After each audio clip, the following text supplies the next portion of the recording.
Youth volunteer award ২০২৫ অনুষ্ঠান চলছে প্রধান উপদেষ্টা তেজগাঁও কার্যালয়ে। সামাজিক ক্ষেত্রে অসাধারণ অবদানের স্বীকৃতিতে ১২ জনের হাতে পুরস্কার তুলে দিয়েছেন প্রধান উপদেষ্টা প্রফেসর ডক্টর মোহাম্মদ ইউনূস। সরাসরি যুক্ত হচ্ছি সেখানে। বিকাশের এক আদর্শ মাধ্যম। আমরা চাই আমাদের তরুণরা কেবল স্বেচ্ছাসেবক হিসেবেই থেমে থাকবে না, সমাজের নীতি নির্ধারক, উদ্ভাবক এবং পরিবর্তনের স্থপতি হিসেবে নিজেদের তুলে ধরবে।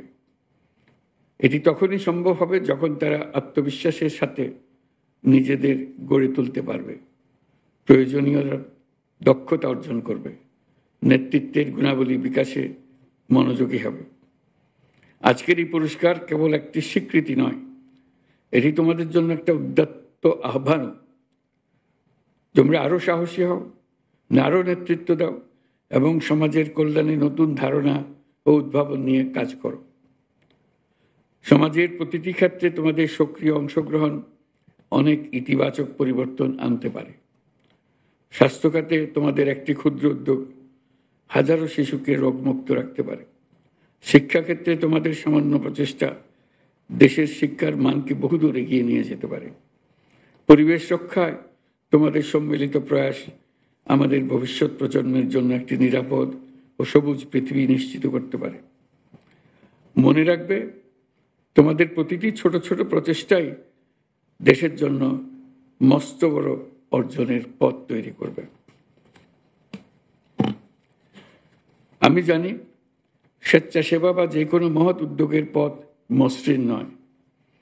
সময়, অর্থ এবং মানসিক চাপে বহুবিধ চ্যালেঞ্জ সৃষ্টি করে।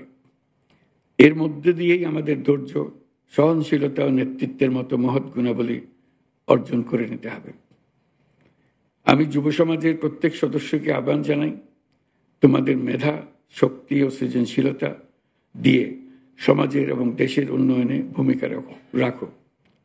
তোমাদের সাফল্য কেবল ব্যক্তিগত অর্জনে সীমাবদ্ধ না রেখে অন্যদের জন্য অনুকরণীয় দৃষ্টান্ত করো। আমি বিশ্বাস করি তরুণরা সক্রিয় থাকলে দেশের কোনো সমস্যায় আর অমীমাংসিত থাকতে পারে না। আমরা তোমাদের নতুন নীতি, যুগান্তকারী ধারণা এবং সামাজিক পরিবর্তনের অগ্রদূত হিসেবে দেখতে চাই। তোমাদের সম্মিলিত প্রয়াসেই বাংলাদেশ একটি উন্নত, মানবিক এবং উদ্ভাবনী রাষ্ট্র হিসেবে বিশ্বে মাথা উঁচু করে দাঁড়াতে পারবে।